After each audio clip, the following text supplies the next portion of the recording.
A few years ago, I led a learning and development team that was responsible for training customers on the use of our products, our software. We had a pretty standard model of about 2 weeks of nonstop training. Customers were in a classroom for 8 hours a day, learning and learning and learning and learning. And at the end of that time, we set them loose with the expectation that they could use the software. Well, of course, they struggled. And we spent a lot of time supporting customers as they actually learned to use the software in their real environment. So I asked my team to come up with a new way to train customers in our software that might be a little bit easier and have a better outcome and reduce the amount of time we spent supporting customers after the fact. Now, this was a big deal because we had a lot of customers. There was always training going on. Making a significant change to the way that we train customers to use our software had significant implications for sales and for adoption and for customer satisfaction. And obviously, as you can imagine, we lived and died by those key measures. So I asked my team to put together a very small pilot. We had a relatively small customer going live in our software in just a few weeks, and they were excited to pilot a new approach. I asked the team to take a few hours and structure a short agile pilot for how we might combine the training and actual use of the software in a way that got learners up to speed more quickly and less stressfully. The team came up with a great plan. We did not create any new content. We just used the existing content a little bit differently. The pilot relied heavily on the training team being able to be very agile and work with customers very closely. In theory, this pilot was going to get customers up to speed more quickly, able to do more transactions more comfortably, and be a better customer experience overall. Sounds great, right? It was an abysmal failure. As much as the customers who use our products hated 2 weeks of 8 hours a day training, even more than that, they hated moving from training to the live environment, back to training, back to the live environment. We created a more frustrating experience for that customer, and as a result, scrapped the project based on the results of that pilot. What we did take from the experience, though, was an awareness that our training modules, as written, really didn't give learners a chance to absorb the information before we went into something new. So from that pilot, even though we didn't approach training the way we thought we might, from the pilot, we did actually change the way that we built our training modules, and we got a better result for customers as soon as we made those changes.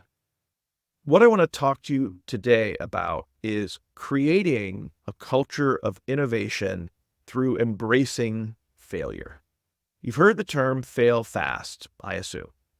As leaders, we know failure isn't something to be feared, it's something to be embraced. It's through failure that we learn and grow and ultimately innovate, which is why it's so important to encourage our teams to fail fast. And as leaders who constantly have to cut costs and improve productivity, it's not always easy to embrace failure when that can just look like wasted money and time. But stick with me here. I want to make a case for embracing small failures as a path to innovation. Failing fast isn't about making mistakes, even if that's how it gets remembered sometimes. It would be easy to look back on that pilot and remember only that it didn't work. Failing fast is about taking risks, experimenting with new ideas, and learning from the results. In a fast-paced environment, agility is key. We've got to be able to respond quickly to changing dynamics. We've got to be able to iterate rapidly and innovate constantly. Why is innovation important? Well, it drives growth and profitability and ultimately success. By embracing small failures and iterating rapidly, we create a culture where creativity flourishes and breakthroughs happen. Imagine if we had been able to reduce the downtime for our customers by 25% because of a new approach to training. That's real. That's something we can give to them because that's a real cost for them in learning to use that software. So as leaders, it's our job to create an environment where failure is not only accepted, but celebrated. Here's a few practical steps that you can take to foster a culture of encouraging and celebrating fast failure and innovation within your teams. 1. Lead by example.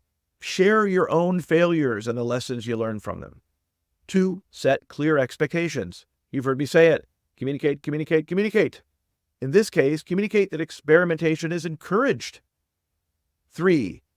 Provide psychological safety. Create an environment where your team feels safe to take risks. 4, recognize and reward innovation. Whether an experiment results in success or failure, celebrate it. Talk about it. 5, encourage experimentation. Provide resources and support for team members to experiment and try new things. 6, foster collaboration. Encourage cross-functional collaboration and knowledge sharing.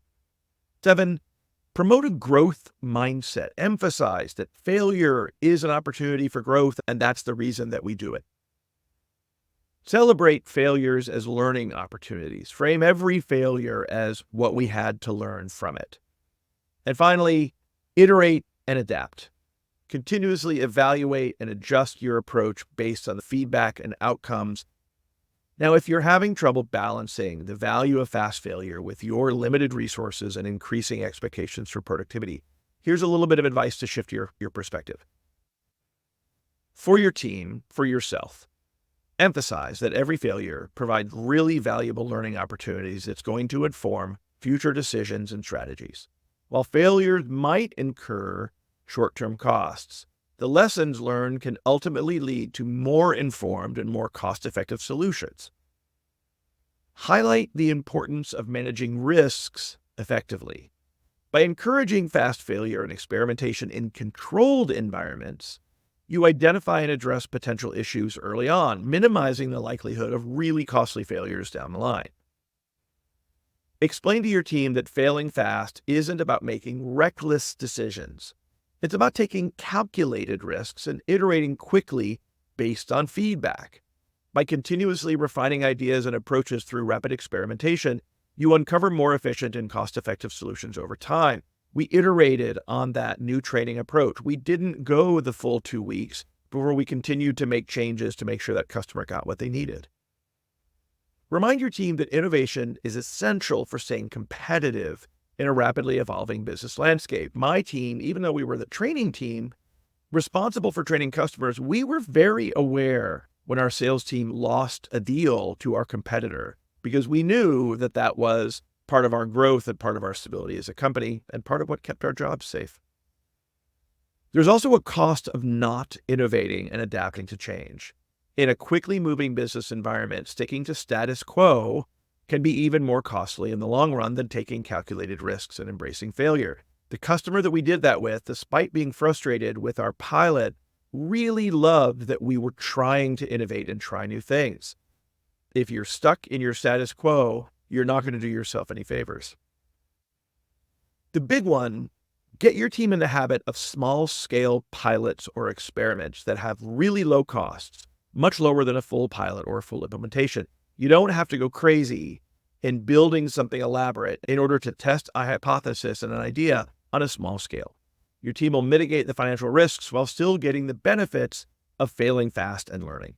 Finally, focus on the long-term benefits of fostering this culture of innovation and learning within your organization. Failures might result in short-term costs, yes, but the ability to innovate and adapt quickly is going to drive growth, and it's going to engage your team and make sure that you're always on the front end of delivering for your customers. It's up to you to lead by this example.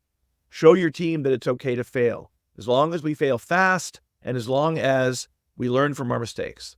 It's up to you to create a culture where experimentation is encouraged, where risks are taken, and where innovation thrives.